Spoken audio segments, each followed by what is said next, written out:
Germany, April 14th, 1561. At dawn, the citizens of Nuremberg awoke to what was described in a local news flyer as a very frightful spectacle. Various strange objects were spotted in the sky, engaged in what appeared to be an aerial battle. Could they have been witnessing a close encounter? They see this incredible sight as the sun is coming up. They see what they describe as cigar-shaped objects, circles in the air, and crosses, flying crosses. And suddenly, these shapes begin emitting other shapes. The spheres and disks were seen for a long time as they apparently were fighting in some kind of a battle over the city. In fact, the battle was so evident that the people in Nuremberg were actually able to perceive which side was winning. Some of the objects were seen to crash into the ground and disappear in a cloud of smoke or steam. Other objects were seen to fly off and disappear in the direction of the sun.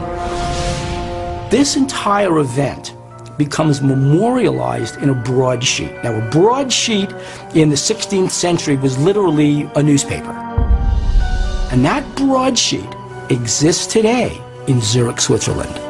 The Zurich Central Library to this day retains a copy not only of the famous woodcut that shows the 1561 sighting over Nuremberg, but also a 1566 woodcut showing a sighting from that year that was quite similar in Basel, Switzerland.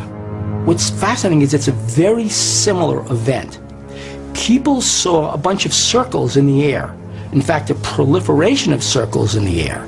They didn't necessarily interpret that as a battle in the air, but they did interpret it as some kind of heavenly sign. The broadsheets that were distributed both in Nuremberg and in Basel 5 years later advised people to repent for their sins and interpreted these extraordinary events as signs from God. In all time, everything paranormal, extra, ordinary, belongs to realm of divinity, of gods. God is doing this. God is punishing us. God is blessing us. Go repent, go to church. It's interesting to read the Nuremberg description because it is written with religious iconography in mind. They talk about crosses seen in the sky on the previous day during that sighting. Now, what we might think of as a fuselage with wings might have appeared as a cross to people who saw religious symbolism constantly in their everyday life. It's difficult to imagine how these things might have appeared, but it's certainly possible that if these were to appear in the sky today, we would describe them quite differently. Could the people of Nuremberg have actually witnessed a battle between warring alien factions? An event eerily similar to the one written about in the Bhagavad Gita over 3,000 years earlier.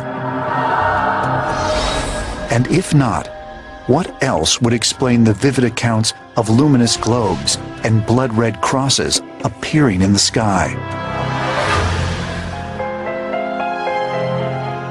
Throughout the Middle Ages, visions of strange happenings were often attributed to God or to the supernatural.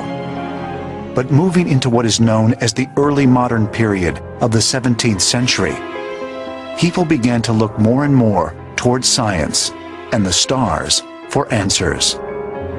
And with the invention of the refracting telescope in 1608, there would be more eyes trained on the stars than ever before.